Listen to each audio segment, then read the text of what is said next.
नहीं कर सकते। ये जो कहते हैं ना भजन में मन नहीं लगता, पवित्रता चाहिए। अब ऐसे पशु की तरह शौच हो लिए, उठे चल दिए, ऐसे नहीं। पवित्रता, शौचाचार का निर्वाह कीजिए। लघु शंका भी जाइए तो जल लेकर जाइए। इंद्री का प्रक्षालन, फिर हाथ का प्रक्षालन, फिर 3 बार आचमन, राधा वल्लभ श्री हरिवंश, राधा वल्लभ श्री हरिवंश। जैसे शास्त्रीय विधान में केशवाय नमः, नारायणाय नमः, माधवाय। पवित्र रहिए। देखो भजन कैसे नहीं होता। मिट्टी जल आदि से बाह्य शरीर की पवित्रता और छल कपट के त्याग से भीतर की पवित्रता बढ़ती है। गुरु से कपट, यह सर्वनाश का लक्षण है। अगर तुम में कोई दोष है, गुरुदेव पूछ रहे हैं, तुमने ऐसा अक्षरशः जैसा हृदय में वैसा बोल दे जी, अब चाहे दंड दो चाहे क्षमा करो, ये आपका विषय, पर सत्य बात यह कि मेरे हृदय में ऐसी पाप वृत्ति थी, मैंने ऐसा किया या ऐसा करने का हमारे संकल्प बन रहा है। गुरु से कपट नहीं। अंदर कपट रखोगे, मन मलिन हो जाएगा, भाग जाओगे, माया घसीट ले जाएगी। जो गुरुदेव ने उपासना दी है उसी का केवल अनुष्ठान। समय कहां आपके पास और के लिए? कहां समय है? प्रियाजू के सिवा हमारे पास समय कहां है? ऐसी दिनचर्या है, एक क्षण भी तो समय नहीं है, तो हम फिर और क्या अनुष्ठान करें? अपनी लाडली जू को हर समय देखते रहना है, दुलार करना है, नाम मंत्र वाणी जी का गायन, उन्हीं की सेवा में। गृहस्थी हैं तो जो व्यापार नौकरी उन्हीं के लिए समर्पित करें। इसके लिए बहुत सहन शक्ति चाहिए। ठंडी गर्मी, मान अपमान, निंदा स्तुति, परिवार वालों की अवहेलना, ये सब मिलेगा इनाम में। इसे सहो चुपचाप, इसके लिए रो मत। कैसे लोग हैं, रो देते हैं, शरीर की प्रतिकूलता में रो देते हैं। अरे आंसू श्री जी के लिए, सिर्फ प्यार में रो श्री जी के, और सब दुख मुस्कुरा के सहना सीखो। मौनम, वाणी को बहुत संभालिए। नाम जप के लिए मौन बहुत आवश्यक है। अगर बार बार थोड़ी थोड़ी देर में बोलते रहेंगे तो एकाग्रता भंग होती रहेगी, नाम में मिठास नहीं अनुभव कर पाएंगे। कभी कभी ऐसा होता है, ये जाम हो जाता है, बोलना भी चाहे तो नहीं बोल पाते, क्यों? क्रम टूट जाएगा। शाम के समय जैसे किसी से मिलना जुलना नहीं, तो तभी लोग पूछते मौन हो क्या? तो फिर नहीं, मौन नहीं, क्या बात, इशारे समझ लो जो काम, चलो। क्योंकि अगर निरंतर मंत्राकार वृत्ति तो बोलने की भी हिम्मत नहीं रह जाती। पर वहां तक पहुंचने के लिए वाणी का मौन आवश्यक है। मौन का मतलब ऊं करना नहीं है, आवश्यक हो तो शब्द बोल दो, नहीं अधिकतर मौन रहने की चेष्टा करो। जो आपको मार्ग मिला है, कई बार वर्णन किया है कि सत्संग में जो शब्द आपको लगते हैं तो डायरी में लिखना चाहिए, या याद कर लो, बाद में लिख लेना जाके। और अपने लिखे हुए सत्संग के वचनों को रोज स्वाध्याय करना चाहिए। अमुक तारीख के सत्संग में ये पॉइंट, और उनको बार बार, ऐसा नहीं कि आपको ही कह रहे हैं, जहां जहां संत मिले जो जो बोले उनके सामने तो लिखा पड़ी नहीं, पीछे हट के लिखना। 2 डायरी हैं, एक सन्यास की है, एक वैष्णव मार्ग। दोनों को, गुरुजनों की, महापुरुषों की वाणी को एकदम एकाग्रता से सुनाओ। जब अलग हटे तो सबसे पहला काम, इस तारीख को इस महापुरुष ने ये शब्द बोला, और उन्हीं का बार बार स्वाध्याय करना। क्योंकि सब शास्त्रों में कहां हम दौड़े घूमेंगे, महापुरुष जन सब शास्त्रों का सार बोलते, उसे लिख लिया। सरलता, आपका जीवन सरल होना चाहिए। छल कपट द्वंद्व, मुख में कुछ और, हृदय में कुछ और, आचरण में कुछ और, यह दुष्ट पुरुष का लक्षण है। उपासक का, शिष्य का लक्षण नहीं है। दुष्टता का त्याग करो। हृदय में कुछ और चल रहा है, वाणी से कुछ और बोल रहे हो, आचरण में कुछ और है, यह दुष्ट पुरुष का लक्षण है। साधु पुरुष का जो वाणी में वही, हृदय में वही, आचरण में है, तीनों की मिलान है, वही साधु है, वही उपासक है, वही भक्त है, जिसकी तीनों एक हो। वाणी से जो बोला वही हृदय में है, जो हृदय में वही आचरण में है। यहां वाणी से कुछ बोल रहे, हृदय में कुछ चल रहा है, आचरण कुछ और बता रहे, ये ठीक नहीं। सरलता का तात्पर्य है मन, वचन और कर्म, ये तीनों एक होने चाहिए। अहिंसा, वाणी से, शरीर से किसी को भी कष्ट ना पहुंचे, ऐसी अंदर धारणा रखो। वो अपने संकल्प विकल्प करके कष्ट भोगे, उसकी बात, हमारे द्वारा किसी को कष्ट ना पहुंचे, ये हमारी धारणा हो। सर्दी गर्मी सुख दुख आदि द्वंद्व हर्ष विषाद आदि जो है इनको सहना सीखो। भगवान भी आदेश करते हैं, मात्रा स्पर्शास्तु कौन्ते शीतोष्ण सुख दुखदा आगमा पायनो अनित्यास्तास्तितिक्षस्व भारत। जो इनको सह जाता है वही परम पदवी को प्राप्त होता है। थोड़ी सी गर्मी आहा, थोड़ी सी सर्दी आहा, पूरे जीवन गर्मी। पैर की त्वचा ऐसी हो गई थी कि बंबूल का कांटा टूट जाता था, घुसता नहीं था। जीवन में कभी पादुका ही नहीं, तो चमड़ी इतनी मोटी हो गई थी पैरों की। सर्दी गर्मी जैसा आप इसको, आप देखो यहां आप कौन सा स्वेटर पहनते हैं, जीवन में कभी नहीं। सर्दी में क्या होता है, यहां ये त्वचा नहीं क्या, हमें तो लगता है काफी सुकोमल अन्य अंगों से यहां की त्वचा है, कपोल नासिका नेत्र आदि। यहां क्या पहनते हो सर्दी में, क्या बिगड़ जाता है, क्योंकि अभ्यास है। गर्भ के बाद निकलने के बाद यहां कुछ ढका ही नहीं, यहां कुछ नहीं ढका तो पूरे जीवन ढकने की जरूरत नहीं। और अगर पूरे अंगों में न ढका होता तो पूरे जीवन ढकने की जरूरत नहीं। जो जंगल में दिगंबर महापुरुष रहते थे गंगा के किनारे कितने, तो उनको क्योंकि अभ्यास, और हमने अभ्यास किया कपड़े लत्ते का, तो अभ्यास हमने अभ्यास किया, एसी रूम का अभ्यास किया, गीजर से नहाने का वो अभ्यास किया, तीनों काल गंगा स्नान वो अभ्यास। कुछ फर्क नहीं पड़ा इस जड़ शरीर में। इसको जैसे रखो। तो सहने का अभ्यास, यदि माया से मुक्त होना है तो सहने का अभ्यास रखो। ये जरा में ओह बहुत गर्मी, ये नहीं उपासक। गर्मी है ठीक है, शरीर का धर्म है, तो त्वगेंद्री में ताप लग रहा है ठीक है, राधा राधा राधा। आप कहोगे प्रवचन करने से नहीं होता। कभी बिजली नहीं रखी ईद धाम में, कटवा के रखे थे, बिल्कुल नहीं। जितनी देर होश रहा आंख का हाथ से पंखा कर लिया, नहीं तो बस राधा राधा राधा। जो मिला मांग के खाया, कुछ आसन पे लेट। प्रवचन ही केवल नहीं रहे, अब तो जैसे जोई जोई प्यारो करे सोई मोहि भावे। नहीं, जानबूझ करके अपने शरीर को अधीन नहीं करना चाहिए। सुविधाओं की अधीनता, तुम भोगता नहीं, सुविधाएं तुम्हें भोग रही हैं। जितना तुम सुविधा भोगी बन जाओगे उतना तुम कमजोर हो जाओगे।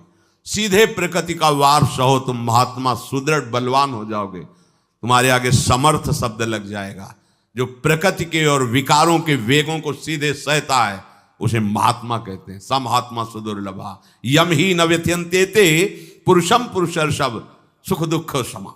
जिसका सुख दुख समान भाव, किसी भी वेग की व्यथा से हृदय व्याकुल नहीं होता, वो भगवान को प्राप्त करने का अधिकार प्राप्त कर लेता है। इसलिए सहनशीलता। सर्वत्रात्मनेश्वरान वीक्षाम कैवल्य मनिकेतताम विवक्त चीर वसनम संतोषम एन केनचित। ये ध्यान रखो कि तुम कभी प्रभु से अलग नहीं हो। सर्वत्र भगवान हैं तो यहां भी हैं, सब समय में हैं तो इस समय में भी हैं, सब में हैं तो हम में भी हैं, सबके हैं तो हमारे भी हैं। हम कभी भी प्रभु से बिलग नहीं हूं। एकांत सेवन तुम्हारा स्वभाव बन जाना चाहिए। चाहे जो हो, थोड़े समय के लिए तो एकांत बैठो। एकांत मिला तो मोबाइल का संग कर लिया, एकांत मिला तो मित्र बना लिए, बैठ के प्रपंच वार्ता कर रहे हो। नहीं, अगर भगवत प्राप्ति करनी, माया मुक्त होना है तो एकांत एकांत ही होना चाहिए। भले 100 लोग हैं, हमारा किसी से कोई संबंध नहीं, और हम बैठे हैं अपने आराध्य देव के चिंतन में, हम एकांत हैं। और गुफा में बैठे हैं, शरीर एकांत है, मन से चिंतन संसार का हो रहा है, प्रपंच में है, एकांत में नहीं है। एकांत शब्द का अर्थ समझना चाहिए। हम एकांत को सीधे गुफा या कहीं एकांत, ऐसे एकांत का अर्थ है एक के सिवा दूसरा कोई नहीं, अर्थात एकमात्र भगवत चिंतन में डूबा हुआ उपासक। बाजार में बैठा हुआ भी एकांत है, सभा में बैठा हुआ एकांत है, और प्रपंच का चिंतन करने वाला बंद कमरे में भी प्रपंची है, गुफा में भी प्रपंची है। जहां आप रह रहे हो उसे ये मेरा घर है ऐसी भावना का त्याग कर दे। अनिकेत, ये भगवान का दिया हुआ वासस्थान है। कुछ समय के लिए इसमें शरीर निर्वाह कर रहे हैं, ये भी छूटेगा और ये भी छूटेगा। जैसे स्टेशन में बैठा आदमी आराम से, पर वो बैठा इंतजार कर रहा है कि कब हमारी गाड़ी आवे और उस पर हम यात्रा करें। बस ऐसा ही कुछ स्टेशन जैसा विश्राम है, कब मृत्यु आवे और शरीर छूटे, हम प्रिया प्रीतम को प्राप्त हो। ये न मेरा था, न मेरा है, न मेरा रहेगा। ये न मेरा था, न मेरा है, न मेरा रहेगा। गृहस्थ हो तो पवित्र वस्त्र पहने, और त्यागी हो तो जैसे मिल जाए भगवत कृपा से वैसे वस्त्र पहने। प्रारब्ध के अनुसार तुम्हें जैसी व्यवस्था मिली उसमें संतोष करना सीखो, मांग मत रखो। प्रभु की प्राप्ति के लिए खास बात ध्यान रखनी है, अपनी उपासना में दृढ़ श्रद्धा रखो और सर्वश्रेष्ठ भाव रखो, पर दूसरे किसी की भी निंदा ना करो। अगर किसी की भी निंदा करोगे तो फिर माया तुम्हें मुक्त होने नहीं देगी। मन को, वाणी को, शरीर को संयम में रखो, अर्थात भगवत भजन, भगवत वार्ता और मौन। मन का संकल्प विकल्प रहित होना, विषयों का चिंतन न करना, प्रभु के रूप का, नाम का, धाम का, लीलाओं का चिंतन करना। शरीर का शास्त्र संयम से वर्ताव करना। अब माया मुक्त होते चले जाओगे। इनमें किसी में भी त्रुटि ना हो, सावधानी रखो। अपनी इंद्रियों को सावधान रखो, किसी के दोष न देखने पावे। कोई गलत चेष्टा देखेंगे तो ये भी गलत करने के लिए तैयार हो जाएंगी। हे राजन, श्रवणम कीर्तनम ध्यानम हरेरद्भुत कर्मणः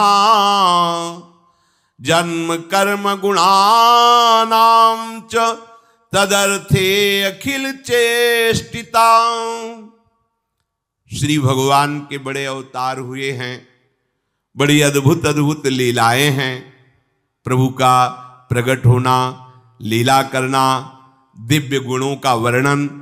यदि आप इनको गाएंगे लीलाओं को और श्रवण करेंगे तो मोह की बात क्या, महामोह का भंजन हो जाएगा। बड़ी सामर्थ्य भगवान के चरित्रों की, महिमा बड़ी है। अगर इनको आप सुनेंगे, बार बार सुनेंगे, तो आपको और कोई साधन करने नहीं पड़ेंगे, अपने आप सब साधन प्रकाशित हो जाएंगे। जहां कहीं कभी भी किसी का उद्धार की बात आई है तो भगवत चरित्र सुनने से ही आई है। शरणागति श्रवण से ही प्रारंभ होती है, भक्ति भी श्रवण से ही प्रारंभ होती है, पूर्णता भी श्रवण से ही होती है। श्रवण सुजस सुनी आयऊ, और श्रवणम कीर्तनम स्मरणम। पहला श्रवण, खूब भगवत चर्चा सुनने का स्वभाव बना लेना चाहिए। पर देखा जाता है कि 20 वर्ष भगवत चर्चा सुनने पर रंग नहीं आता, क्योंकि ये तो बना लिया स्वभाव कि जहां भी कथा हो रही सुन रहे, और बाद में निकले तो बख्शते वो किसी को नहीं, सबकी निंदा करते। बस किसी एक की प्रशंसा, एक की निंदा, तुम्हारा सारा का सारा सत्संग बेकार हो गया। अगर सत्संग को सुरक्षित रखना है तो ना किसी की स्तुति, ना किसी की निंदा, जो सुना है उसको अपने जीवन में मनन करते हुए उतारे। प्रभु की लीलाओं का श्रवण और प्रभु के नाम का कीर्तन और प्रभु के रूप का ध्यान, ये 3 बातें बहुत जल्दी भगवत प्रेम प्रकट कर देती है। ये 3 बातें बहुत जल्दी भगवत प्रेम प्रकट कर देती हैं। प्रभु के अवतार लीला चरित्रों का खूब गायन करे, खूब श्रवण करे। भगवान की अवतार लीलाएं भी हैं और प्रभु की प्रेममय निकुंज लीलाएं भी हैं।